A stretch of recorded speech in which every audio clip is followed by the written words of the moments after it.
আমন্ত্রণ নিউজ 24 এর নিয়মিত স্বাস্থ্য বিষয়ক সাপ্তাহিক আয়োজন state college of health science স্বাস্থ্য সংলাপ অনুষ্ঠানে। প্রিয় দর্শক, আপনাদের সাথে আছি আমি ডাক্তার অর্থি চক্রিফ। অ্যান্টিবায়োটিক জীবন রক্ষাকারী এক অদ্ভুত বিষয়, তবে ওষুধের অযাচিত ব্যবহার আজ বিশ্বব্যাপী তৈরি হয়েছে এক নতুন সংকট, অ্যান্টিবায়োটিক রেজিস্ট্যান্স। দর্শক, এই ওষুধটি অযাচিতভাবে ব্যবহার করার কারণে আমাদের জীবনে সাধারণ যে সংক্রমণগুলো রয়েছে বা যে ইনফেকশনগুলো রয়েছে সেগুলো অনেক ক্ষেত্রে হয়ে দাঁড়াচ্ছে প্রাণঘাতী।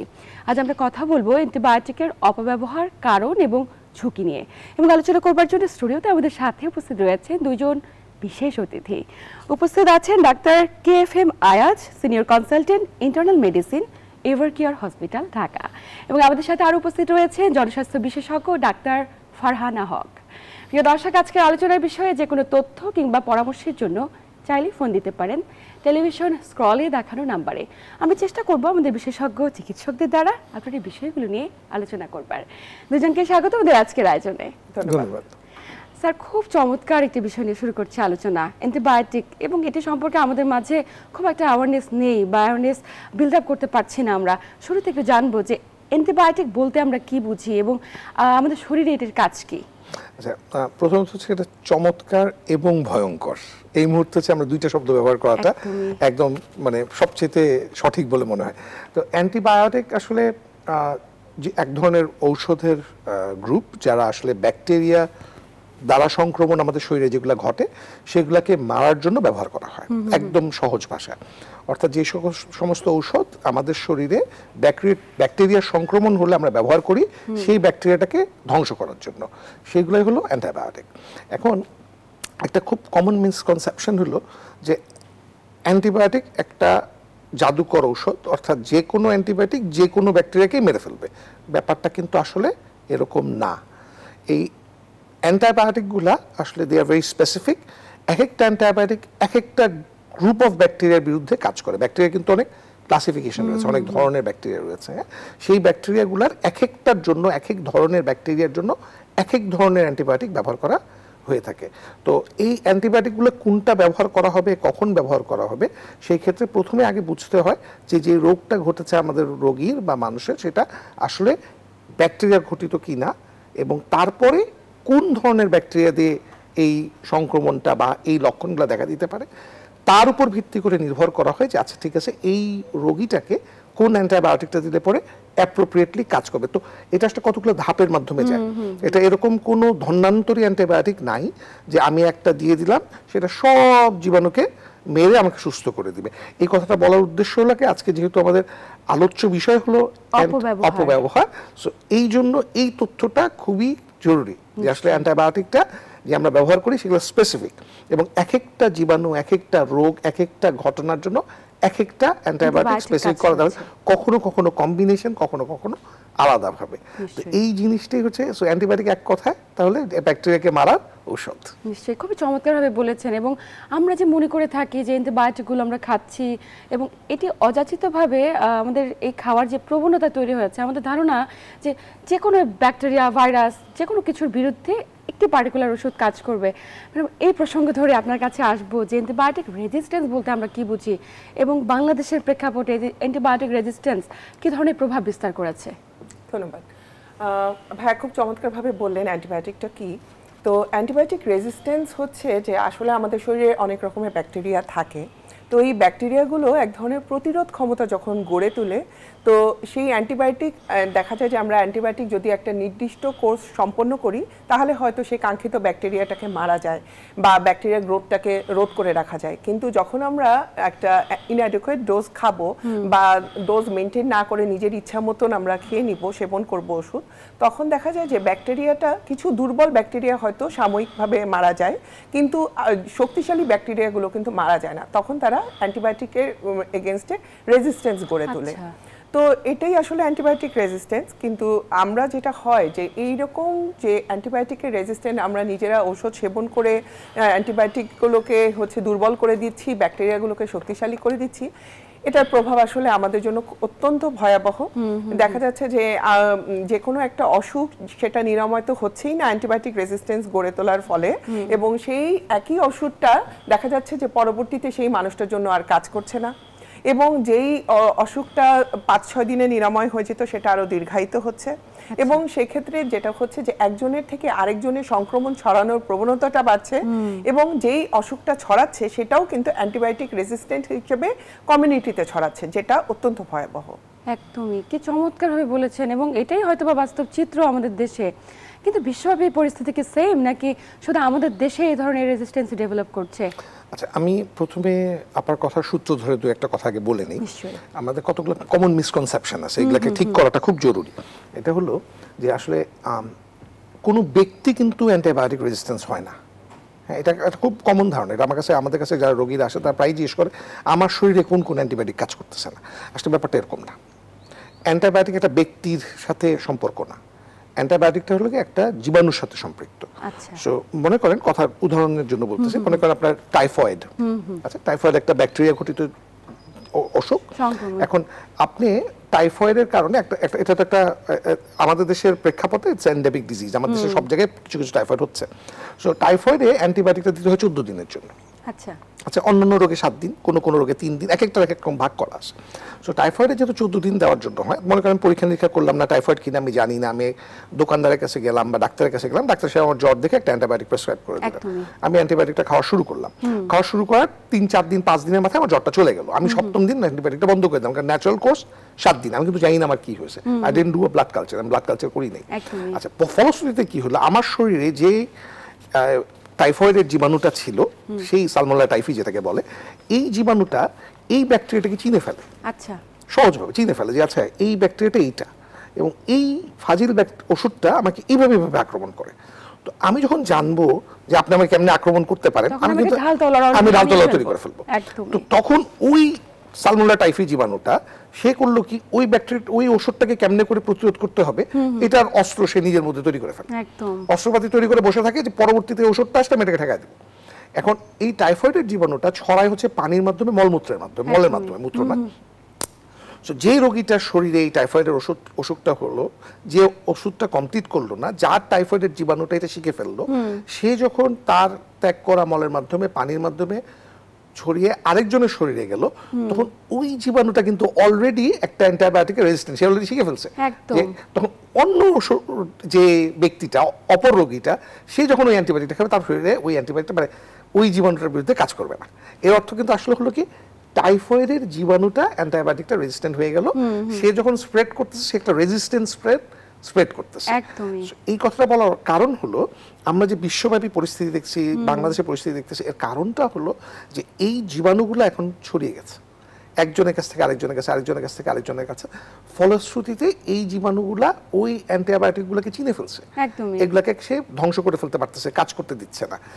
এখন একটা ম্যাসিভ স্কেলে এগুলো ছড়িয়ে যায়, তখন কমিউনিটিতে ওই অ্যান্টিবায়োটিকগুলো আর কাজ করে না। তখন আমরা ভাবতে থাকি ব্যক্তি না, it's not the human being, it's the bacteria itself. তো ওই ব্যাকটেরিয়াটা হচ্ছে গিয়ে যে ছড়িয়ে যাচ্ছে। আমাদের দেশের প্রেক্ষাপটে সমস্যাগুলো আর একটু ব্যাপক, কারণ আমরা একটি তৃতীয় বিশ্বের, আমরা উন্নতির দিকে যাচ্ছি ঠিকই, বাট আমরা এখনো তৃতীয় বিশ্বের দেশ, যে দেশের জনসংখ্যা বিশাল। আমি 17 কোটি, 18 কোটি, 20 কোটি যাই বলি না কেন, বিশাল। এবং এই বিশাল জনগোষ্ঠীর চিকিৎসার জন্য যে পরিমাণ পর্যাপ্ত চিকিৎসা ব্যবস্থা, লোকজন, জনবল দরকার, সেটা নাই। ফলশ্রুতিতে মানুষজন বাধ্য হয়ে বিভিন্নভাবে ডাক্তারের শরণাপন্ন হয়ে হোক, না হয়ে হোক, তাদের নিজেদের সুস্থতার জন্য হোক, অ্যান্টিবায়োটিকগুলো সেবন করে ফেলছে। এবং একটা বিরাট সময় ধরে ঘটতে করতে এখন এই জীবাণুগুলা অ্যান্টিবায়োটিক রেজিস্ট্যান্স হয়ে গেছে, যার জন্য আমাদের দেশের প্রেক্ষাপট এবং তৃতীয় বিশ্বের প্রেক্ষাপট মোরলডেস একই রকম। উন্নত বিশ্বে তারা প্রথম থেকে তারা এই ব্যাপারগুলোতে সচেতন হয়েছে, তারপরও কিন্তু তারা থাকতে পারেনি। তারপরও কিন্তু তাদের এই সে দেশেও antibiotic resistance has become a huge issue, বিশাল ব্যাপার হয়ে দাঁড়িয়েছে। এই যে অ্যান্টিবায়োটিক রেজিস্ট্যান্স, এটা আসলে একটা বৈশ্বিক সমস্যা। যেই দেশে স্বাস্থ্য ব্যবস্থা যতটা মানে কম সবল, সেই দেশে তত বেশি আসলে এই অ্যান্টিবায়োটিক রেজিস্ট্যান্সটা তৈরি হয়েছে। নিশ্চয়ই, খুব চমৎকারভাবে বলেছেন স্যার। এবং অ্যান্টিবায়োটিকটা আসলে কিভাবে রেজিস্ট্যান্স ডেভেলপ করছে, পুরো মেকানিজমটা স্যার খুব চমৎকারভাবে বুঝিয়ে বলেছে। আপনি তো ম্যাডাম জনস্বাস্থ্য বিশেষজ্ঞ, আপনার মুখে একটু জানতে চাই যে আসলে অ্যান্টিবায়োটিক যদি রেজিস্ট্যান্স ডেভেলপ করে, আমাদের শরীরের উপরে এটি পার্শ্ব প্রতিক্রিয়া কি বা কী কী ধরনের প্রভাব সৃষ্টি করছে? ধন্যবাদ। যেটা আগেই বলেছিলাম যে যেই অসুখটা আমাদের হচ্ছে খুব কম সময় হয়তো অ্যান্টিবায়োটিক সেবনের মাধ্যমে নিরাময় হয়ে যেত, তো যেটা পরবর্তীতে দেখা যায় যে আমাদের সেই অসুখটা নিরাময় হচ্ছে না বা হতে অনেক দীর্ঘ সময় লাগছে। এবং আমরা যেটা বলছিলাম যে আমাদের শরীরে এই এফেক্টটা যেটা হচ্ছে শরীরের ইমিউনিটি যাদের কম, বিশেষ করে যারা হচ্ছেন প্রেগনেন্ট, তাদের প্রসবের সময় আমাদের কিছু অ্যান্টিবায়োটিক দিতে হয়, কিংবা যারা কেমোথেরাপি নিচ্ছেন বা যে কোনো অস্ত্রোপচারের সময় একটা অ্যান্টিবায়োটিক প্রোফাইল্যাক্সিস আমাদের দিতে হয়। তো ওই ধরনের বিশেষ করে অর্গান ট্রান্সপ্ল্যান্ট বা এই ধরনের রোগীর ক্ষেত্রে অ্যান্টিবায়োটিক আমাদেরকে দিতেই হয় প্রোটোকল হিসেবে। তো সেই সময় সেই পেশেন্টদের কিন্তু অ্যান্টিবায়োটিকটা কাজ না করলে সেটা তাদের জন্য খুবই ঝুঁকির কারণ, এবং এটা আলটিমেটলি সংক্রমণের ঝুঁকি বাড়িয়ে দিচ্ছে এবং আস্তে আস্তে সেই রোগীকে মৃত্যুর দিকে ঠেলে দিচ্ছে। আচ্ছা, মানে এত এত জটিলতা সৃষ্টি করছে, তার মানে আমাদের অ্যাওয়ারনেসটা বিল্ড আপ করাটা খুব প্রয়োজন। অবশ্যই স্যার, এই জায়গাটাতে একটু আসবো যে আমাদের শরীরে কোনো ধরনের জ্বর হচ্ছে, সর্দি কাশি হচ্ছে, সাধারণ কোনো সমস্যা হচ্ছে, আমরা চিন্তা করছি যে এই যে জ্বর বা সর্দি কাশির জন্য অ্যান্টিবায়োটিক না খেলে হয়তো বা কখনোই সুস্থ হব না, মানে একটি ইনফেকশন আমাদের শরীরে ডেভেলপ করেছে মানে আমাদের অ্যান্টিবায়োটিক খেতে হবে, এবং আমরা আস্থা রাখছি ফার্মাসিস্টদের প্রতি। পাশের দোকানে চলে যাচ্ছি এবং তারা যেটা প্রেসক্রাইব করছে ওইটা নিয়ে এসে নিজেদের মতো করে খাচ্ছি, ডোজ কমপ্লিট করছি না। বিষয়টাকে আপনি কিভাবে দেখছেন? দেখেন, প্রথম কথা হচ্ছে জ্বর একটা লক্ষণ। আমরা জাতিগতভাবে একটু অসহিষ্ণু, আমরা যে কোনো কিছু খুব দ্রুত সমাধান চাই। একদম, হ্যাঁ, এটা কিন্তু আমরা এরকম, আমরা ব্যক্তি, আমিও এরকম, আমি এর বাইরে না। ফলশ্রুতিতে আমরা রোগের চেয়ে লক্ষণকে বেশি প্রাধান্য দিই। ফলে আমার কাছে ইম্পর্টেন্ট হয়ে যায় আমি কিভাবে করে জ্বরটাকে নেওয়াবো। আমি এটা চিন্তা করি না যে জ্বরটা আসলে একটা লক্ষণ, এটা কিন্তু কারণটা না। সো এটাকে বের হতে হলে আগে আমাকে কারণটাকে শেষ করতে হবে। তো একটা জ্বরের বহুবিধ কারণ হতে পারে। জ্বর মানেই যে একটা সংক্রমণ ঘটিত হবে এমন কোনো কথা নেই। জ্বর সংক্রমণের জন্য হতে পারে, জ্বর অন্যান্য রোগ, সেগুলো ক্যান্সার থেকে শুরু করে অন্য যে প্রদাহজনিত রোগগুলো আছে তার জন্য হতে পারে। তো প্রথমে জানা উচিত যে জ্বরটা কী কারণে হয়েছে, এবং তারপরে গিয়ে জ্বরের চিকিৎসাটাকে স্পেসিফাই করা উচিত। তার মধ্যে কমন যে কারণগুলো রয়েছে সেটার মধ্যে একটা ব্যাকটেরিয়া, একটা ভাইরাস, এই দুই ধরনের দুইটা সম্পূর্ণ ভিন্ন জাতীয় জীবাণু, এই দুটি সবচেয়ে কমনলি আমাদের ইনফেকশন ঘটায়। তার মধ্যে ভাইরাসজনিত জ্বরগুলো আরও বেশি প্রকট এবং প্রকোপটাও অনেক বেশি। তো আমরা কমনলি যে জ্বরগুলো পাই সেগুলো বেশিরভাগই ভাইরাস জনিত, আর ব্যাকটেরিয়া জনিত যে জ্বরগুলো সেই জ্বরগুলো তুলনামূলক ভাইরাস জনিত জ্বরের চেয়ে কম। আচ্ছা, তো এখন ভাইরাস জনিত জ্বরগুলা সাধারণত স্বল্পমেয়াদী। আমি ওষুধ খাই না খাই, ওষুধ খেলে 7 দিন, না খেলে 1 সপ্তাহ, আসলে কথায় কি। সো এটা কিন্তু নিজে নিজেই সেরে যায়, এটা আমার শরীরের রোগ প্রতিরোধ ক্ষমতাই একে শেষ করে দেয়। যেমন ধরেন ডেঙ্গি, চিকনগুনিয়া, ফ্লু, যাই বলেন, এগুলো সবগুলো দিজ আর অল ভাইরাসেস। অ্যান্টিবায়োটিকের এই ভাইরাসের বিরুদ্ধে কোনো রোল নাই। আচ্ছা আচ্ছা, কারণ অ্যান্টিবায়োটিক বাই টার্ম ইটসেলফ হলো কি সেই ঔষধ যেটা ব্যাকটেরিয়ার বিরুদ্ধে কাজ করবে। একদম, কিন্তু এটা আমরা কখনোই মানতে চাই না। এক্স্যাক্টলি, আমাদের মানতে না চাওয়ার কারণটা হলো যে আমি বললাম যে আমরা তো ভাবি যে জ্বর মানে আমাকে একটা কিছু সেবন করতে হবে, আমি সেবন করলে ভালো হব। তো এবং যেহেতু না পাই কমছে না, বা প্যারাসিটামল ওষুধে কমছে না, তার মানে আমাকে অবশ্যই অ্যান্টিবায়োটিক খেতেই হবে, এবং এটাই শুধুমাত্র নিরাময় করতে পারে। এইটাই, এবং অ্যান্টিবায়োটিক খাওয়াটা একটা মানে ট্র্যাডিশন। এটা খালি আমরা সবসময় চিন্তা করি যে বিষয়টা আমাদের স্বাস্থ্য সেবার সাথে যারা জড়িত আমরা এবং জনগণ, এটার জন্য দায়ী কিন্তু আমরা সকলে। এটা আমরা খুব সহজভাবে বলে ফেলি যে এই অ্যান্টিবায়োটিক প্রেসক্রাইব করতেছে। আমাদের দেশে যত প্রেসক্রাইবড অ্যান্টিবায়োটিক বিক্রি হয় তার থেকে সম্ভবত নন প্রেসক্রাইবড সংখ্যা আর অনেক বেশি। এটাতে আমাদের স্টাডি প্রয়োজন। আমি তথ্যটা বলার কোনো সায়েন্টিফিক ভিত্তি বা কোনো স্ট্যাটিস্টিক্যাল ভিত্তি আমার কাছে নাই এখনো। I don't know if there is a study ongoing or not, but আমার মনে হয় সেটা করা উচিত। আসলে কয়টা প্রেসক্রাইবড অ্যান্টিবায়োটিক যাচ্ছে, কয়টা নন প্রেসক্রাইব যাচ্ছে, যেগুলা প্রেসক্রাইব যাচ্ছে কয়টা রেজিস্টার্ড মেডিকেল ফিজিশিয়ানের কাছ থেকে যাচ্ছে, কতগুলা আনরেজিস্টার্ড ইন্ডিভিজুয়ালদের কাছ থেকে যাচ্ছে। এবং অ্যান্টিবায়োটিক প্রেসক্রিপশনের ব্যাপারে আমাদের এই সচেতনতাটা এবং আমাদের কেনার ব্যাপারে এই ইমিডিয়েট একটা action is very much required. যে অ্যান্টিবায়োটিক ক্যানট বি ডিসপেন্সড কোনো রকম কোনো ব্যবস্থাপত্র রেজিস্ট্রেশন ছাড়া, এবং সেইটাও একটা গাইডলাইন আসা দরকার যে আমরা কোনটা ব্যবহার করব। এই যে গাইডলাইনের বিষয়টি একটু ম্যামের কাছে এখানে যাব। আপনি পাবলিক হেলথ অ্যাওয়ারনেস নিয়ে কাজ করছেন, এবং পাবলিক হেলথের এই স্পেসিফিক ডিপার্টমেন্টটাতে এটা নিয়ে কি করে অ্যাওয়ারনেস বিল্ড আপ করার জন্য বা বিশেষ কোনো রুল জারি করা হচ্ছে, বা কোন অবস্থায় রয়েছে আমরা বাংলাদেশ? Thank you. আমি এটার উত্তরে আসার আগে আমি একটু ভাইয়ের সাথে অ্যাড করতে চাই, যেটা হলো আমাদের দেশের মানুষের যেমন নিজের থেকে সেলফ মেডিকেশন একটা প্রবণতা আছে, আরেকটা ভয়ঙ্কর প্রবণতা হলো আমরা অনেক সময় ডিসপেন্সারিতেও যাই না ওষুধ আনতে, দেখা যায় যে পরিবারের কেউ অ্যান্টিবায়োটিক খেয়েছে 5 দিন খাওয়ার পর আরো 2 দিনের ওষুধটা অতিরিক্ত থেকে গেছে, তো আমরা দেখা যায় যে 2-3টা অ্যান্টিবায়োটিক খেয়ে আমি বেটার ফিল করছি, সো ওই 2-3টা অ্যান্টিবায়োটিক খেয়েই আমি আমার ওষুধটা সীমাবদ্ধ করে দিই বা আমার ডোজটা সীমাবদ্ধ করে দিই। তো এই জিনিসটা আমাদেরকে খুবই আসলে ভয়ঙ্কর একটা প্রবণতা যে আমরা অ্যান্টিবায়োটিক শেয়ার করছি, যেটা শেয়ার করা যাবে না, যার জন্য যতদিনের যতটুকু প্রেসক্রাইব মেডিসিন আমাদের ততদিন কোর্স সম্পন্ন করে বাকি কাউকে পরিবারের অন্যান্য সদস্যদের আমরা অ্যান্টিবায়োটিক শেয়ার করব না।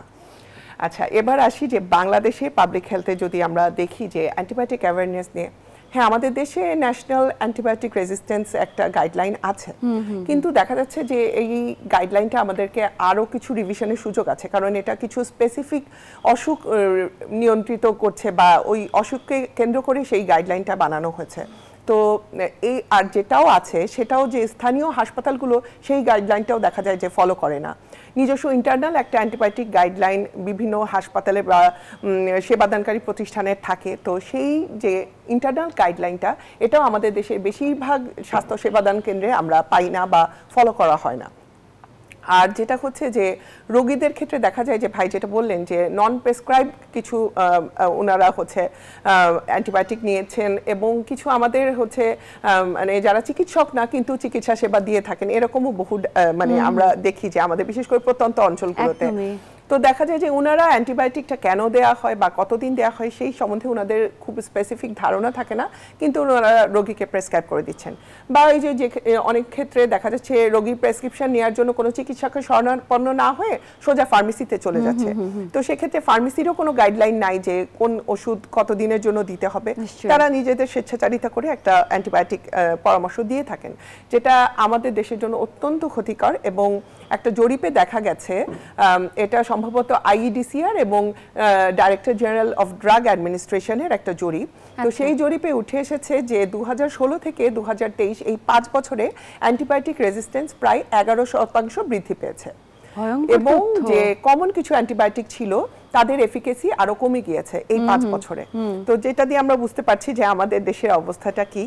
এবং আরো দুঃখজনক হলো যে শিশুরা হচ্ছে এর সবচেয়ে সহজ শিকার, কারণ অনেক সময় দেখা যায় যে বাচ্চারা ঠিকমতো কমপ্লেইন বলতে পারে না, বাচ্চাদের মা বাবারাও প্যানিক হয়ে যান এবং তাদেরকে সামলানো অনেক অংশে কঠিন হয়ে যায়। তো এই ক্ষেত্রে প্রত্যন্ত অঞ্চলের যারা হচ্ছে চিকিৎসক তাদের যদি কোয়ালিটি মেনটেন করে তারা ডোজ প্রেসক্রাইব না করেন এবং একই সাথে 2-3 রকমের অ্যান্টিবায়োটিক দিয়ে দেন, তো সেই ক্ষেত্রে সেই বাচ্চাটা হচ্ছে অ্যান্টিবায়োটিক রেজিস্ট্যান্সের শিকার হয়ে যায় সহজেই। একদমই, মানে এই যে এত ব্যক্তি অ্যান্টিবায়োটিক রেজিস্ট্যান্সের শিকার হচ্ছে এবং তাতে করে আমরা খেয়াল করছি যে পরবর্তীতে অসুখ বা বিভিন্ন ধরনের সংক্রমণগুলো নিরাময়ের ক্ষেত্রে চিকিৎসকদের কিছুটা বেগ পেতে হচ্ছে। আমরা এই বিষয়গুলো নিয়ে আলোচনা করব যে কী কী ধরনের জটিলতা হতে হচ্ছে এবং সেক্ষেত্রে এই সংক্রমণগুলো বা ইনফেকশনগুলো আমরা কীভাবে প্রিভেনশন করব আলোচনায় আসবো। তবে সময় হচ্ছে একটি ছোট্ট বিরতি নেবার। প্রিয় দর্শক, state college of health science স্বাস্থ্য সংলাপ অনুষ্ঠান থেকে নিচ্ছি ছোট্ট একটি বিরতি, সাথেই থাকুন। SCHS তৈরি করছে বাংলাদেশের স্বাস্থ্যসেবার ভবিষ্যৎ। প্রিয় দর্শক, বিরতির পর আবারও সবাইকে স্বাগত জানাচ্ছি state college of health sciences Bangladesh স্বাস্থ্য সংলাপ অনুষ্ঠানে। আপনাদের সাথে আছি আমি ডাক্তার অর্থি জোখরিফ এবং আমার সাথে আছেন দুজন স্বনামধন্য বিশেষজ্ঞ চিকিৎসক। বিরতির পর আবার স্বাগত আমাদের আজকের আয়োজনে। বিরতির আগে স্যার কথা বলছিলাম যে সারা দেশব্যাপী এত বেশি অ্যান্টিবায়োটিক রেজিস্ট্যান্স ডেভেলপ করেছে এবং একদম শিশু থেকে শুরু করে বয়োজ্যেষ্ঠ প্রত্যেকটি ব্যক্তি যেন এটির আক্রান্তের ঝুঁকিতে বা রেজিস্ট্যান্সি ডেভেলপের ঝুঁকিতে রয়েছে। কিন্তু সেক্ষেত্রে যদি একজন ব্যক্তির অ্যান্টিবায়োটিক অনেকগুলো রেজিস্ট্যান্স ডেভেলপ করে, আপনাদেরকে আসলে কী কী ধরনের চ্যালেঞ্জের মুখোমুখি হতে হয় এবং ওই ব্যক্তিগুলো আসলে ওই ইনফেকশনগুলো কীভাবে প্রিভেনশন হবে সেক্ষেত্রে? আপনাকে প্রথমে আবার কারেক্ট করে দিচ্ছি, ব্যক্তি কিন্তু হচ্ছেন না, হচ্ছে জীবাণুটা।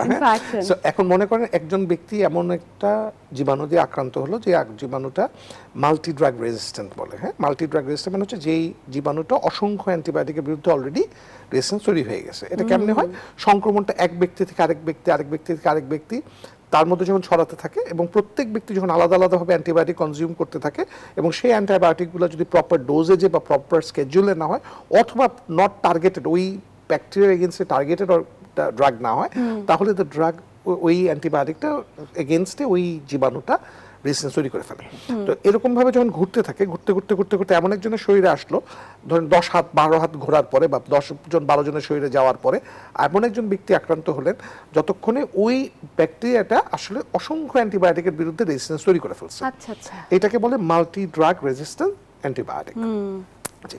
এর মধ্যে যখন এই ধরনের একটা ঘটনা ঘটে তখন দেখা যায় যে যে অ্যান্টিবায়োটিকগুলো কাজ করার কথা এগুলো সবগুলোতে রেজিস্ট্যান্ট হয়ে গেছে। এখন ফাইনালি যিনি আক্রান্ত হলেন বা যারা আক্রান্ত হচ্ছেন ওই জীবাণুটা দিয়ে, তাদের শরীরে তখন কোনো অ্যান্টিবায়োটিক কাজ করছে না। এখন আমাদের কি করা হচ্ছে এরকম একটা অবস্থায়? সত্যি কথা বলতে ঠিক এক্স্যাক্টলি এরকম করে অপেক্ষা করা, কিছু করার নেই, কিছু করার নেই। There is nothing to do. This is the truth. এবং কারণ অ্যান্টিবায়োটিকটার কাজ হচ্ছে জীবাণুটাকে মারা। একটা জীবাণুকে মারার বিরুদ্ধে দুটো জিনিস কাজ করে। এক সময় তো অ্যান্টিবায়োটিক ছিল না, তাহলে মানুষ বেঁচে থাকতো কেমনে? কারণ আমার শরীরে রোগ প্রতিরোধ ক্ষমতা সেটার বিরুদ্ধে কাজ করতে থাকে, আর আরেক দিকে হচ্ছে কি অ্যান্টিবায়োটিকটা কাজ করে। তো দুটা মিলায় সাইনার্জিস্টিক্যালি জীবাণুটার বিরুদ্ধে যুদ্ধ করে। যুদ্ধ একদিক দিয়ে হয় না, যে কথাটা একটু আগেই আপা বলছিলেন যে বয়োজ্যেষ্ঠরা এবং শিশুরা যাদের তারা বেশি এটাতে চ্যালেঞ্জের মুখে। তার কারণ কেন? কারণ তাদের ইমিউন সিস্টেমটা আমাদের মতো না। সাধারণ একটা জ্বর হয়তো আমার ইমিউন সিস্টেম এটাকে ফাইট করে বের করে নিয়ে আসছে, কিন্তু যখন একটু জটিল হচ্ছে তখন দেখা যাচ্ছে ওই বা যার ওই রোগ প্রতিরোধ ক্ষমতাটা নাই সে কিন্তু 50% অফ দি ফাইট হেরে যাচ্ছে, কি তার ইমিউনিটাই নাই। So he or she is depending on the rest of the 50% যেটা অ্যান্টিবায়োটিক দ্বারা হচ্ছে। আর ওই অ্যান্টিবায়োটিকটা যদি রেজিস্ট্যান্ট হয় প্লাস এই লোকটা যদি ইমিউনোসাপ্রেসড হয় তখন ব্যাপারটা কি পরিমাণ ভয়াবহ এটা বলার অপেক্ষা রাখে না। আচ্ছা, আর এরকম সিনারিওটা আমরা সবচেয়ে কমনলি দেখতে পারি কোন জায়গাটায়? আইসিইউ বা নিবিড় পরিচর্যা কেন্দ্রে। এই জায়গাটায় সবচেয়ে ভালনারেবল রোগীগুলো থাকেন, যে রোগীগুলার শরীর অলরেডি কোনো না কোনো রোগ দ্বারা বা কোনো না কারণ দ্বারা সে ভঙ্গুর অবস্থায় রয়েছে। ঠিক এই সময় যদি এমন কোনো জীবাণু দ্বারা সে আক্রান্ত হয় যে জীবাণুটা মাল্টি ড্রাগ রেজিস্ট্যান্ট, তখন তার জন্য আমাদের আর কোনো কিছু করার অলমোস্ট থাকে না। এইটাই হয়ে যায় সবচেয়ে বড় চ্যালেঞ্জ। তো এই নিবিড় পরিচর্যা কেন্দ্রগুলা বা যে জায়গাগুলোতে ভালনারেবল পেশেন্টগুলো থাকে, যেরকম জেরিয়াট্রিক গ্রুপ অফ পেশেন্টস যাদের রোগ প্রতিরোধ ক্ষমতা খুবই কম, তারা যখন নাকি এই ধরনের জীবাণুতে আক্রান্ত হন তখন বাস্তবেই কিছু করার থাকে না। রোগীর লোকজন হয়তো আমাদেরকে এসে বলেন যে ডাক্তার আপনি কি করতেছেন, আপনি কি আপনার কাছে আনলাম, কি লাভ হলো, আপনাদের কাছে আনলাম, এই হাসপাতালে আনলাম বা অমুক জায়গায় নিয়ে গেলাম, অমুক দেশে নিয়ে গেলাম, কেন আমার রোগীটা চিকিৎসা? কিন্তু এইটার পিছনের কাহিনীটা তো আসলে অনেক বড়। একদমই এটা ওষুধে তো কাজ করছে না, কারণ ঔষধটা যখন কাজ করবে না, আমার হাতে যদি একটা অস্ত্র দিয়ে দেওয়া হয় যে বন্দুক থেকে গুলি বের হয় না, সেটা নিয়ে আমি কি কাউকে, কোনো শত্রুকে, কোনো ডাকাতকে, কাউকে আমি কিছু করতে পারবো? ঠিক তাই, আমি হয়ে যাই ঢাল নাই তলোয়ার নাই নিধিরাম সর্দারের মতো। তো মাল্টি ড্রাগ রেজিস্ট্যান্ট হলো গিয়ে সবচেয়ে বড় ভয়ঙ্কর জিনিস, এবং এখন এটা চলে আসছে। এবং সবচেয়ে আরো বড় কনসার্ন হয়ে দাঁড়াচ্ছে কিছু কিছু লং টার্ম জীবাণু যেগুলো ছিল, যেগুলো এক সময় আমরা খুব সহজে ট্রিট করতে পারতাম, এগুলো এখন মাল্টি ড্রাগ রেজিস্ট্যান্সের আন্ডারে পড়ে গেছে। এবং তার থেকেও মাল্টি ড্রাগ তো হয়ে গেছে, এখন তার থেকেও নতুন ধাপ চলে এসেছে এক্সটেন্ডেড ড্রাগ রেজিস্ট্যান্ট জীবাণুগুলো। সেটা হচ্ছে তার মধ্যে এক অন্যতম হলো টিউবারকুলোসিস। হ্যাঁ, সো কারণ টিউবারকুলোসিসের এগেনস্টে বা টিবির এগেনস্টে যে ঔষধগুলো ব্যবহার করা হয় সেগুলো কিন্তু অ্যান্টিবায়োটিক্স, এবং সেগুলো কিন্তু কমন অ্যান্টিবায়োটিক্স এবং তার সাথে আলাদা অ্যান্টিবায়োটিক। সো এইগুলা যখন ব্যবহার করা হয়, এই ড্রাগগুলো যদি অন্য কারণে আমরা সোসাইটিতে ইউজ করে ফেলি, কমিউনিটিতে ইউজ করে ফেলি এবং রেজিস্ট্যান্স তৈরি হয়ে যায়, পার্শিয়ালি ট্রিট করি, কারণ টিবির জন্য ওষুধটা দরকার 6 মাসের জন্য, তখন যখন এই রেজিস্ট্যান্সটা তৈরি হয়ে যায় তখন এই টিবির ওষুধগুলো আর কাজ করছে না, যেটা এখন অলরেডি আমাদের দেশে বিদ্যমান, যেটা এক্সটেন্ডেড ড্রাগ রেজিস্ট্যান্ট টিউবারকুলোসিস বা মাল্টি ড্রাগ রেজিস্ট্যান্ট টিউবারকুলোসিস। এবং এইগুলো সব এমন ভাবে ধেয়ে আসতেছে, আমরা আসলে এটার ভয়াবহতা এখনো বুঝতে পারতেছি না। এটা আজ থেকে 10 বছর আগে যা ছিল আর এখন যা আছে কমপ্লিটলি ডিফারেন্ট, এবং আজ থেকে 10 বছর যা পরে যা হবে সেটা আসলে চিন্তারও বাইরে। একদম এই জায়গাটাতে একটু ম্যামের কাছে আসবো। ম্যাম, স্যার যে একটা চমৎকার তথ্য দিল এবং খুবই ভয়ঙ্কর তথ্য, নিঃসন্দেহে আপনারা তো নিয়মিত এটা নিয়ে কাজ করছেন, এমন কি কোনো ডেটা রয়েছে যে আসলে পার্টিকুলার কোন কোন অ্যান্টিবায়োটিকগুলো আমাদের শরীরে বেশি পরিমাণে রেজিস্ট্যান্স ডেভেলপ করছে? হ্যাঁ, ডেটা তো কিছু আছে, তবে তার আগে আমি একটু ভাইয়ার সাথে অ্যাড করতে চাই যে আমার কিছু সুযোগ হয়েছে যে টিউবারকুলোসিস নিয়ে কাজ করার। তো আমি যেটা দেখেছি যে আমরা আগে একটা কমন আমাদের মধ্যে কনসেপশন ছিল যে এই ধরনের অসুখ হয়তো আমাদের দেশে নাই, যে ভাইয়া যেটা বললেন মাল্টি ড্রাগ রেজিস্ট্যান্ট বা এক্সটেন্ডেড ড্রাগ রেজিস্ট্যান্ট টিউবারকুলোসিস, কিন্তু যারা এরকম মনে করেন তারা আসলে অনেকটাই ভুল ধারণা করছেন, কারণ আমাদের দেশে কিন্তু এখন প্রচুর মাল্টি ড্রাগ রেজিস্ট্যান্ট এবং extensive drug resistant tuberculosis case আছে। এবং সবচেয়ে ভয়ঙ্কর কথা হলো ওদেরকে কিন্তু সাধারণ যে হাসপাতাল ব্যবস্থাপনা সেখানে চিকিৎসা করা যায় না, তাদের জন্য আলাদা করে হাসপাতাল সেট আপ করে সেইখানে সেই ধরনের পেশেন্টদেরকে ডিফারেন্ট ড্রাগ রেজিমেনে আমাদেরকে চিকিৎসা করতে হয়, যেটা কিন্তু অনেক ব্যয়বহুল। এবং এই ধরনের পেশেন্টগুলো সঠিকভাবে নিরাময় হয়ে কমিউনিটিতে যাওয়ার কথা, কিন্তু যেহেতু আমাদের নজরদারি ব্যবস্থাটা অতটা জোরালো না, তো দেখা যায় যে অনেক সময় multi drug resistant TB patient ঠিকমতো কিওর না হয়ে আমাদের কমিউনিটিতে চলে যাচ্ছে, এবং সাধারণ মানুষগুলো তাদের কাছ থেকে যে সংক্রমণটা পাচ্ছে সেটাও কিন্তু মাল্টি ড্রাগ রেজিস্ট্যান্ট, যদিও সেই পেশেন্টটা প্রথমবারের মতন সংক্রমণটা পাচ্ছে, কিন্তু সে যেটা পাচ্ছে সেটাই কিন্তু মাল্টি ড্রাগ রেজিস্ট্যান্ট হয়ে আসছে, যেটা আমাদের চিকিৎসা ব্যবস্থার জন্য অত্যন্ত ব্যয়বহুল। এবং সেই মানুষটার উৎপাদনশীল ক্ষমতাটা হ্রাস পেয়ে যাচ্ছে, এবং সেটা তার পরিবারের জন্য তথা আমাদের দেশের জন্য একটি রাষ্ট্রীয় বোঝা হয়ে দাঁড়াচ্ছে। সো আমরা দেখতে পাচ্ছি যে কতটা অ্যালার্মিং। এরপর যদি আসি যে আমাদের দেশে অ্যান্টিবায়োটিক রেজিস্ট্যান্স যেটা আপনি প্রশ্ন করলেন, আমরা একটা জরিপে দেখেছি যে আমাদের দেশে মেইনলি সার্জিক্যাল ওয়ার্ডগুলোতে দেখা যায় যে কোনো রকম কালচার ছাড়া, কোনো রকম পরীক্ষা নিরীক্ষা ছাড়াই বেশিরভাগ ক্ষেত্রে প্রেসক্রিপশন দেওয়া হচ্ছে অ্যান্টিবায়োটিকের। এবং এই ধরনের ক্ষেত্রে আমরা থার্ড জেনারেশন সেফালোস্পোরিন, যেটা আমরা সেফট্রাক্সোন নামে বাজারে পাই, তো এই অসুখটা মানে আমরা দেখছি যে এই ওষুধটা সবচেয়ে বেশি রেজিস্ট্যান্ট আমাদের দেশে। এবং পরবর্তীতে আসে কিছু ম্যাক্রোলিড গ্রুপ, যেমন আমরা দেখি কমন ঠান্ডা বা নিউমোনিয়া বা সর্দি কাশি জ্বর, যেগুলো হয়তো ভাইরাল কজেও হতে পারতো, কিন্তু সেটার জন্য আমরা নিজেরাই অ্যাজিথ্রোমাইসিন, ক্ল্যারিথ্রোমাইসিন এই ধরনের ওষুধগুলো নিজেরাই নিয়ে খাচ্ছি বা ফার্মেসি থেকে আমাদের প্রেসক্রাইব করা হচ্ছে। তো এই ওষুধগুলো আসলে আমাদের দেশে এখন অনেকটাই রেজিস্ট্যান্ট হয়ে যাচ্ছে। এবং সবচেয়ে বেশি কমন যেটা আরেকটা দেখছি, আমাদের যে কোনো রকমের মূত্রনালীতে বা ইউরিনারি ট্র্যাক্টের ইনফেকশন বা পেটে ব্যথা, কানে ব্যথা, দাঁত ব্যথা, এই ধরনের ক্ষেত্রে পেশেন্টরা নিজেরাই হচ্ছে বাজারে গিয়ে বলেন ফ্লোরোকুইনোলন, যেটা আমরা দেখি যে সিপ্রোফ্লক্সাসিন নামে বা লিভোফ্লক্সাসিন নামে পাওয়া যায়। তো এই ধরনের ওষুধগুলো আমাদের দেশে খুবই মানে ভয়াবহ চিত্র আমরা দেখতে পাচ্ছি, যে রেজিস্ট্যান্টটা অনেক বেড়ে গেছে, এবং এই ধরনের ওষুধগুলো এখন আর খুব একটা কার্যকর হিসেবে আমাদের শরীরে কাজও করছে না। আচ্ছা আচ্ছা, তো এই যে এতগুলো ওষুধ কাজ করছে না, তাহলে নতুন ড্রাগ আনার ব্যাপারে বা অ্যান্টিবায়োটিক আনার ব্যাপারে আমরা আসলে কতটুকু সোচ্চার হয়েছি, বা এই রোগগুলো বা ইনফেকশনগুলো যেগুলো আমাদের শরীরে কাজ করছে না অ্যান্টিবায়োটিকের মাধ্যমে, সেক্ষেত্রে আমরা পরবর্তীতে প্ল্যান কি করছি, বা এক্ষেত্রে অ্যাওয়ারনেস বিল্ড আপ করা কতটুকু জরুরি, কাদের এগিয়ে আসা জরুরি, স্যার প্রত্যেকটা বিষয় আমরা জানবো। তবে সময় হচ্ছে আরেকটি বিরতি নেবার। প্রিয় দর্শক, state college health sciences Bangladesh স্বাস্থ্য সংলাপ অনুষ্ঠান থেকে নিচ্ছি আবার একটি বিরতি, সাথেই থাকুন। প্রিয় দর্শক, বিরতির পর আবারও সবাইকে স্বাগত জানাচ্ছি state college of health sciences Bangladesh স্বাস্থ্য সংলাপ অনুষ্ঠানে। আপনাদের সাথে আছি আমি ডাক্তার অর্থি চক্রিফ, এবং আমার সাথে আছেন দুজন স্বনামধন্য বিশেষজ্ঞ চিকিৎসক। ম্যাম, বিরতির পর আবার সবাইকে স্বাগত আমাদের আজকের আয়োজনে। বিরতির আগে আমরা কথা বলছিলাম যে অ্যান্টিবায়োটিক রেজিস্ট্যান্স ডেভেলপ করছে আমাদের শরীরে, পার্টিকুলার ইনফেকশনগুলোর বিরুদ্ধে অ্যান্টিবায়োটিকগুলো কাজ করছে না। সেক্ষেত্রে অনেকগুলো অ্যান্টিবায়োটিক তো রেজিস্ট্যান্স ডেভেলপ করে ফেলেছে, আপনি বলছিলেন যে চিকিৎসা করতে গিয়েও বেগ পেতে হচ্ছে। সেক্ষেত্রে নতুন অ্যান্টিবায়োটিক আনার বিষয়ে আসলে আমরা কতটুকু তৎপর, বা এই বিষয়টা নিয়ে কতটুকু এগিয়েছি, আসছে কি বাজারে? খুবই জরুরি একটা প্রশ্ন, আসলে একদম আসল প্রশ্ন, কেন নাই। আমরা যদি তাকাই, আমরা দেখতে পারি যে আমরা যারা চিকিৎসা শাস্ত্রের সাথে জড়িত, আমরা দেখতে পারি যে আমরা এখন পর্যন্ত যে অ্যান্টিবায়োটিকগুলো ব্যবহার করছি, এইগুলাই কিন্তু ঘুরে ফিরে হয়তো হাতে গোনা কয়েকটা অ্যান্টিবায়োটিক এবং তাদের জেনারেশন, অর্থাৎ তাদের জেনারেশন বলতে আমরা মিন করি হচ্ছে গিয়ে যে উত্তরসূরি বা বংশধর। তো একটা অ্যান্টিবায়োটিক ছিল, তার বংশধর হিসেবে আমরা আরেকটা অ্যান্টিবায়োটিক তৈরি করছি, তার বংশধর হিসেবে আরেকটা তৈরি করছি, করে আমরা আসলে চিকিৎসাগুলো দিয়ে যাচ্ছি।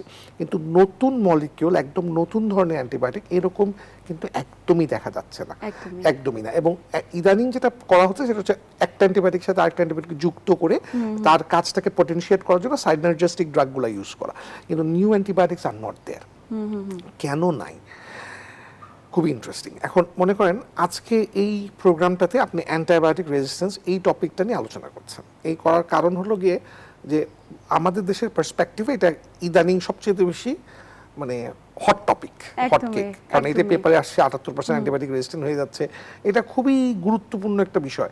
এখন মনে করেন এই প্রোগ্রামটাই আপনি বুম পাগা নামে এক ডিজিজ নিয়ে করতে বসলেন, কেউ শুনবে না। একদমই তাই। কারণ কি, কারণ বুম পাগা আমার দেশে নাই, এটা আমি কেন শুনবো? এটা আফ্রিকার প্রবলেম, ওদের মাথা ব্যথা, আমার মাথা ব্যথা না। এক্স্যাক্টলি তাই। Antibiotic resistance is much more a headache of third world countries. এটা আমাদের দেশের সমস্যা, তৃতীয় বিশ্বের সমস্যা। এবং তৃতীয় বিশ্বের এই সমস্যাটা আসলে ফার্মাসিউটিক্যাল কোম্পানিদের জন্য লাভজনক না। সহজ কথা, তারা যদি এই একটা ড্রাগ নতুন তৈরি করতে চায়, যে $multi-billion রিসার্চ তাদেরকে করতে হবে, দে নিড আ মানে রিটার্ন ফ্রম দ্যাট রিসার্চ।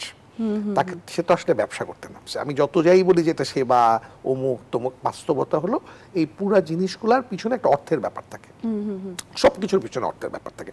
অর্থ ছাড়া আসলে কিছুই সম্ভব না। সরকারের পক্ষে অর্থ ছাড়া চিকিৎসা ব্যবস্থা দেওয়া সম্ভব না, প্রাইভেট সেক্টরের পক্ষেও সম্ভব না। সেরকম ফার্মাসিউটিক্যাল কোম্পানিজগুলোও যে এই ওষুধগুলো আনে বাজারে, সেই ওষুধগুলো কিন্তু আসলে সাথে একটা ব্যবসার জড়িত ব্যাপার থাকে। তো তাকে যে তারা যে ইনভেস্টটা করবে এই ড্রাগটা রিসার্চ করার জন্য, এই ওষুধটা বা এই মলিকুলটা তৈরি করার জন্য, তাকে মাথায় রাখতে হয় এর বিনিময়ে সে কি পাবে। তো মনে করেন যে এই জীবাণুগুলাই বা এই ঘটনাগুলো যদি তৃতীয় বিশ্বের জায়গা না হয়ে প্রথম বিশ্বে হতো, তাহলে তারা এই রিসার্চে অনেক বেশি আগ্রহ হতো। তার কারণ হচ্ছে এই ড্রাগটার রিটার্ন তাদের অনেক বেশি। আচ্ছা, এই প্রশ্নটা এখন থাকতে পারে, তো আমার দেশ তো বিশাল মার্কেট, তাদের এখানেও তারা ওই ওষুধগুলো দিতে পারে, তাহলে কেন তাদের প্রফিট হবে না? এইখানে যে জিনিসটা জানার বিষয় আছে সেটা হলো, আমরা তৃতীয় বিশ্বের দেশ হওয়াতে আমরা কিন্তু প্রোপ্রাইটারি রাইট থেকে, ড্রাগ প্রোপ্রাইটারি রাইট থেকে মুক্ত। এটা আমাদের একটা নির্দিষ্ট সময় পর্যন্ত আমাদেরকে এই অ্যামনিটি দেওয়া হয়েছে। অর্থাৎ একটা ড্রাগ যখন আমরা খাচ্ছি বা ব্যবহার করছি বা একটা ওষুধ কোম্পানি উৎপাদন করছে, তখন এই অ্যান্টিবায়োটিকটা যে মেইন কোম্পানি তৈরি করছিল তাকে কিন্তু আমরা রয়্যালটি দিতে হয় না। এটা সাধারণ মানুষের জানা জরুরি যে যে কোনো ড্রাগ বা যে কোনো বস্তুর একটা রয়্যালটি ফ্যাক্টর আছে। অর্থাৎ মনে করেন যে একটা ড্রাগ, মনে করেন এক্স নামে একটা কোম্পানি এই ড্রাগটা তৈরি করছে বা আবিষ্কার করছে, সেই ড্রাগটা আমার দেশে আমরা যে কোম্পানি তৈরি করুক অথবা যেখানেই বিক্রি হোক না কেন, এক্স কোম্পানিকে তার অংশ একটা দিতে হয়, একটা হিস্সা দিতে হয়, একটা পার্ট দিতে হয় প্রফিটের। এবং দ্যাট ইজ এনর্মাস, কারণ এটা তার প্রপার্টারি রাইট, সেটা তৈরি করছে। আমরা তৃতীয় বিশ্বের দেশ হিসেবে আমাদেরকে এটা দিতে হয় না, আমাদেরকে বিশ্ব থেকে আমাদেরকে এটা মওকুফ করে দেওয়া হয়েছে। ফলে আমাদের দেশে যে কোনো ঔষধ যে কোনো ফার্মাসিউটিক্যাল কোম্পানি অনুমোদন নিয়ে তৈরি করে ফেলতে পারে। সেটাকে এপিআইটা এনে, মানে অ্যাক্টিভ ফার্মাসিউটিক্যাল ইনগ্রেডিয়েন্টে এনে তারা তৈরি করে ফেলতে পারে, যার জন্য আমাদের দেশে ঔষধের দাম এত সস্তা। এই একই ঔষধ প্রথম বিশ্বে অনেক বেশি দাম, কারণ এই প্রপার্টি রাইটটা, এই যে তার রিসার্চের পিছনে যে খরচটা, এই পুরো টাকাটা মাদার কোম্পানিকে দিতে হয়। আমাদের দিতে হয় না বিধায় আমাদের দেশে এই সমস্ত ব্যবসা করে এই কোম্পানিগুলোর কোনো লাভ নাই। সো তারা নতুন ঔষধের ব্যাপারে এই কারণে আরো বেশি ইন্টারেস্টেড না। সো এইটা যদি আমাদের করতে হয়, we have to have our own research facility, microbiological research facility. তৃতীয় বিশ্বের দেশগুলো নিজেদের এটা দরকার, নিজেদের জন্য দরকার। আমরা যখন এটা করব তখন আমরা এই অ্যান্টিবায়োটিকগুলো তৈরি করতে পারবো, যে অ্যান্টিবায়োটিকগুলো নতুন নতুন মলিকুল আসবে। It is possible, but the thing is it profitable or not? So এইটাই হলো কি সবচেয়ে বড় কারণ এটা তৈরি না হওয়ার। এবং এই ড্রাগগুলো যে রেজিস্টার হয়ে যাচ্ছে, এটা একটা মজার ঘটনা হচ্ছে, পুরান ড্রাগগুলো ফেরত আসতেছে। পুরান ড্রাগগুলা হ্যাভ স্টার্টেড টু ওয়ার্ক, কারণ এটা অনেকদিন ধরে ব্যবহার হয় না। এখন মজার ঘটনা হলো, বাংলাদেশের মার্কেটে খুব পুরানো একটা ঔষধ যেটা আমরা আগে সবসময় ব্যবহার করছি, এবং এটা অসাধারণ একটা ঔষধ, যার নাম পেনিসিলিন। আপনারা সবাই পেনিসিলিনের নাম জানি। আপনি কোনো দোকানে গিয়ে এই মুহূর্তে বেনজাইল পেনিসিলিন কিনতে পাবেন না। আপনি জানেন, আপনি একটা দোকানেও বেনজাইল পেনিসিলিন নাই, মানে একদমই আমরা अवेलेबल নেই সেটা বাজারে। নাই। তার কারণটা হচ্ছে ইট ইজ নট প্রফিটেবল। আচ্ছা, তো এই যে প্রফিট নন প্রফিট এই জায়গাটি থেকে হয়তো বা নতুন অ্যান্টিবায়োটিক তৈরিতে আমরা পিছিয়ে রয়েছি। একটু ম্যামের কাছে যাই, যে আমাদের অ্যান্টিবায়োটিক রেজিস্ট্যান্স ডেভেলপ করছে, আসলে গণমাধ্যম কর্মী কিংবা আমাদের স্বাস্থ্যকর্মী যারা রয়েছে এবং মাস মিডিয়া, আসলে অ্যাওয়ারনেস কিভাবে আমরা বিল্ড আপ করতে পারি এবং আমাদের অপারগতা কোথায়, কেন আমরা এটিকে রোধ করতে পারছি না?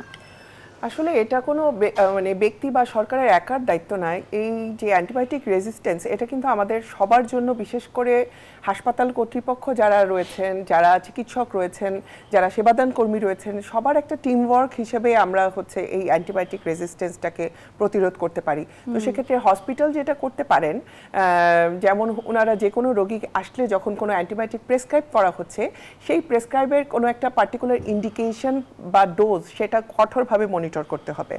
এবং বিশেষ করে আমি বলবো যে 24 ঘন্টা বা 48 ঘন্টা পর একটা পর্যালোচনা করে দেখতে হবে যে সেই অ্যান্টিবায়োটিকের প্রতিক্রিয়াটা বা কতটুকু কার্যকর হচ্ছে। এবং সর্বোপরি আমাদের একটা হসপিটাল স্টুয়ার্ড টিম গঠন করতে হবে, সেটা প্রত্যেকটা হাসপাতালের ক্ষেত্রে হতে পারে, যেসব জনবল অ্যাভেলেবেল আছে তাদেরকে দিয়ে। যেমন এই টিমের মধ্যে শুধু চিকিৎসক থাকবেন বা ইন্টারনাল মেডিসিন প্রধান থাকবেন তাই নয়, সেটার সাথে আরও থাকবেন নার্স থাকতে পারে, একজন মাইক্রোবায়োলজিস্ট থাকতে পারেন, একজন হচ্ছে হসপিটাল অ্যাডমিনিস্ট্রেশন থেকে লোকজন থাকবেন, এবং সবাইকে নিয়ে এটা একটা টিম অ্যাপ্রোচে কাজ করবে অ্যান্টিবায়োটিকটা মনিটরিংয়ের ক্ষেত্রে। এবং বিশ্ব স্বাস্থ্য সংস্থার আসলে অনেকগুলো কিট আছে, তো এই স্টোয়ার যে টিমটা থাকবেন তারা কিন্তু বিশ্ব স্বাস্থ্য সংস্থার যে প্রোটোকল সেটা মেনটেন করে অ্যান্টিবায়োটিক রেজিস্ট্যান্সটাকে আমরা প্রিভেন্ট করতে পারি। আর যদি আমরা বলি যে ম্যাস মিডিয়া বা আমাদের যে কমিউনিটি অ্যাওয়ারনেসের কাজ, তো অবশ্যই এটার কোনো বিকল্প নাই। আমাদেরকে কমিউনিটি অ্যাওয়ারনেসের মধ্যে স্কুল হেলথ ক্যাম্পেইন নিয়ে আসতে হবে, আমাদের হসপিটাল ক্যাম্পেইন করতে হবে, এবং মানুষকে আরও সচেতন করতে হবে কিছু বিষয়ের প্রতি। শুধু যে নিজে অ্যান্টিবায়োটিক সেবন করব না তা না, যারা অ্যান্টিবায়োটিক সেবন করব তারা কেন সেবন করব এবং কতদিন সেবন করব সেটা সম্বন্ধে সোচ্চার করতে হবে। এবং সংক্রমণ প্রতিরোধ করার জন্য কিছু নির্দিষ্ট অভ্যাস আছে, যেমন আমরা প্রত্যেকদিন দেখা যায় যে হাত ধোয়ার যে অভ্যাসটা, সেটা কোভিডের সময় আমরা বেশ সচেতন ছিলাম, তখন কিন্তু হাত ধোয়ার একটা প্র্যাকটিস ছিল। সেটা শুধু হসপিটাল যে কর্তৃপক্ষ রোগী সেবাদান করার পরে আগে করবে তা না, বাসায়ও কিন্তু আমরা হাত ধোয়ার প্র্যাকটিসটা করেছিলাম, যেটা এখন কিন্তু অনেকেই সেই প্র্যাকটিসটা থেকে আবার বের হয়ে এসছেন। তো এই ধরনের ছোটখাটো অভ্যাসগুলো কিন্তু অ্যান্টিবায়োটিক রেজিস্ট্যান্স প্রতিরোধে অনেক কাজ করছে।